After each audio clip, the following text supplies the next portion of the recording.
Persistent downslope winds strip fine particles, leaving a pavement like stone desert where nomadic herds struggle to find pasture. Forget everything you know about deserts. The Changtang Plateau in northern Tibet is not a product of scorching heat. It is a high-altitude desert, as large as Italy and France combined, sitting at over 500 meters above sea level. Its surface is not melting under the sun. It is being sandblasted by gravity-driven winds that descend from the ice caps and strip the land bare. The soil is literally vanishing into the air. The engine of this destruction is something called a katabatic wind. These are not ordinary gusts. Imagine cold, dense air pooling over the high ice sheets of the interior Himalayas. Since cold air is heavier than warm air, it has no choice but to slide downhill, accelerating like a sled down a slope. By the time it reaches the Changtang, it is no longer a breeze. It is a high-speed blade that strikes the ground with the force of a sandblaster. These wind speeds are not gentle. They routinely exceed 30 meters per second, which is over 100 kilometers per hour. At that velocity, any loose particle becomes a projectile. The katabatic flow is so persistent that it does not just move sand. It systematically peels away the protective layers of the soil, exposing the finer, lighter silt underneath to be swept away into the atmosphere, leaving behind only a lag of coarse gravel. But wind alone is not the whole story. The Changtang experiences a vicious freeze-thaw cycle that actively prepares the soil for its eventual demise. Temperatures here swing by up to 60 degrees Celsius in a single day. During the day, the ground warms and water seeps into microscopic cracks. At night, that water freezes and expands, fracturing the bedrock and soil particles into tiny, loose fragments that are easy prey for the wind. To understand the severity, we must look at the numbers that define this imbalance. Let us compare the rate of creation against the rate of destruction. The geological clock ticks slowly here. The cold temperatures and arid conditions mean chemical weathering is almost non-existent. The land builds new soil at a glacial pace of roughly 0.02 millimeters per year. Now compare that to the rate of removal. The constant assault of the katabatic winds, armed with billions of abrasive particles, strips away the top layer at a rate of 0.3 millimeters every year. That is a difference of 15 times. The soil is being depleted 15 times faster than the earth can make it. This is a geologic deficit, and the plateau is going bankrupt. This deficit has a direct consequence: desertification. The active erosion strips the organic matter and clay, leaving behind a surface that cannot hold water or nutrients.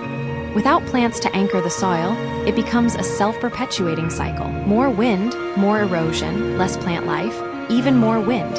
It is a feedback loop where the land eats itself.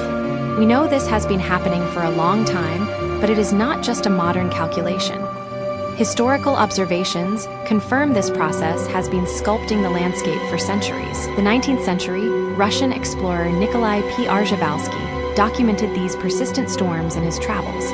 He described how these relentless gales erode the mountain slopes and deposit massive layers of loess, or wind-blown silt, far away. The scale of this transformation is vast. Satellite images show bizarre, wind-carved ridges across the plateau. These are not rock formations. They are the remnants of what used to be a more continuous soil cover.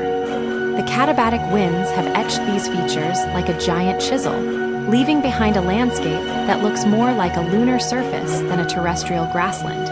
So what is the impact on life? The land cannot sustain the biomass required for dense vegetation, but it has also created a bottleneck for wildlife. The endemic species, like the Tibetan antelope and the wild ass, are forced to survive on the sparse remnants of the steppe. However, half of these rangelands are now moderately degraded, and the erosion is severe, competing with livestock for the scarce forage. This is not just a natural process anymore. Recent studies applying the revised wind erosion equation model to data from 1982 to 2020 have isolated the driving factors. The analysis revealed that changes in wind speed alone accounted for a massive 72.4% increase in annual soil loss. Climate change is likely altering wind patterns, making a bad situation drastically worse. While wind speed drives the destruction, other factors play smaller roles. The study also found that soil moisture contributed just 7% to the erosion increase, meaning the dryness is a given, not a variable. Vegetation cover did offer some protection, reducing erosion by 8%. This shows that if we could keep the grass, we might slow the loss, but the wind keeps killing the grass. This is the reality of the Changtang. It is a cold desert where the wind is the primary architect and demolition crew. The plateau is not just high and dry. It is actively being lowered by the invisible force of gravity-fed air currents. It stands as a stark reminder that sometimes the most destructive force in a landscape is not fire or flood, but the simple, relentless flow of air. So when you look at satellite imagery of Tibet, do not just see mountains and snow. See the battle beneath the clouds. See the 3 millimeters of soil fighting to survive against the odds. See a place where the land is being slowly dismantled by the very air that surrounds it. The Changtang is Earth's render boundary, where the atmosphere sharpens its tools. Next exploration, the hidden ice labyrinths of the Gobi Desert.